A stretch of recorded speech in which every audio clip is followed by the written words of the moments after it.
Flakes గా కీర్తి గడించిన భాగ్యనగరంలో ప్రస్తుతం చెరువుల పరిస్థితి అధ్వాన్నంగా తయారైంది. మహానగర పాలక సంస్థ మొద్దునిద్ర, అధికారుల నిర్లక్ష్యం వెరసి రాజధానిలో దశాబ్దాల పాటు ప్రజల దాహార్తి తీర్చిన చెరువులు కాలుష్య కాసారాలయ్యాయి.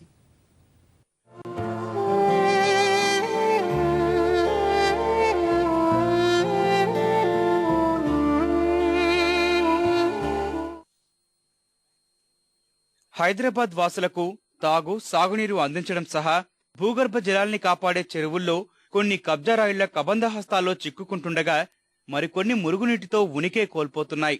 నగర శివారు రాజేంద్రనగర్ మండలం నెక్నాపూర్లోని ఇబ్రహీంబాగ్ చెరువు నిజాం కాలం నాటిది.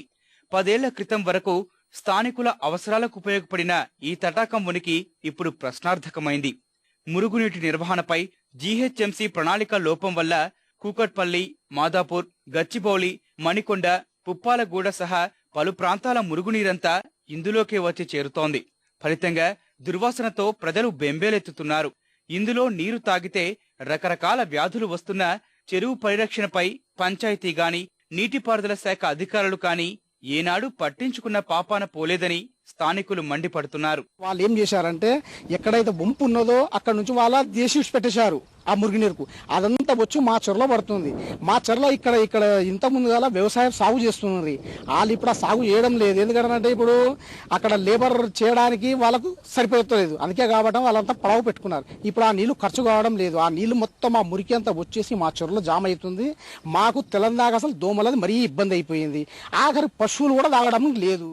దీన్ని ఎంబడే అభివృద్ధి చేసి మరి హుస్సేన్ సాగర్ కు పెట్టినట్టు ఒక ప్లాంట్ గిట అక్కడ పెట్టేసేసి మంచినీళ్లు చెలరకు వచ్చేసి ఆ మురికి నీళ్లు పక్కలో పంటి ముసిందిలా కలిపితే చాలా ప్రభుత్వానికి మేము చాలా రుణపడి ఉన్నాం. పుప్పాలగూడ గ్రామ పంచాయతీ పరిధిలోని భగీరథ చెరువుకు వచ్చే మురుగునీరు తక్కువే అయినా శుద్ధి కోసం అధికారులు ప్లాంట్ నిర్మిస్తున్నారు. ఇక్కడ ఉండడం చాలా అదైపోయింది. అదే మాదిరిగా ఇక్కడ పైన ఈ చెరువు పైన భగీరథ చెరువు అని ఉన్నది. అక్కడ ఒకవైపు ఎమ్మెల్యే క్వార్టర్స్, ఇంకోవైపు ఐఏఎస్ ఆఫీసర్ల క్వార్టర్స్, ఇంకోవైపు ఐపీఎస్ ఆఫీసర్ల క్వార్టర్స్.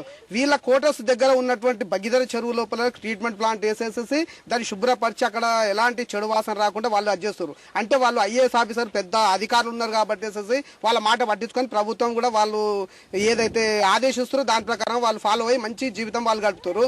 అదే మేము ఇక్కడ ఉన్నటువంటి మధ్య తరగతి వాళ్ళు, నిరుపేద వాళ్ళు ఉన్నటువంటి జనాల లోపల ఇక్కడ ఉన్న వాళ్ళ మాట ఎవరు పట్టించుకోవడం లేదండి. ఎన్నిసార్లు పై అధికారులకు, ఎంతో మందికి అధికారులకు మేము విన్నవించినా గానీ ఎలాంటి పట్టింపు లేదు. ఇకనైనా అధికార యంత్రాంగం మురుగునీటి నిర్వహణపై దృష్టి సారించి చెరువులను కాలుష్యం నుంచి కాపాడాలని స్థానికులు కోరుతున్నారు.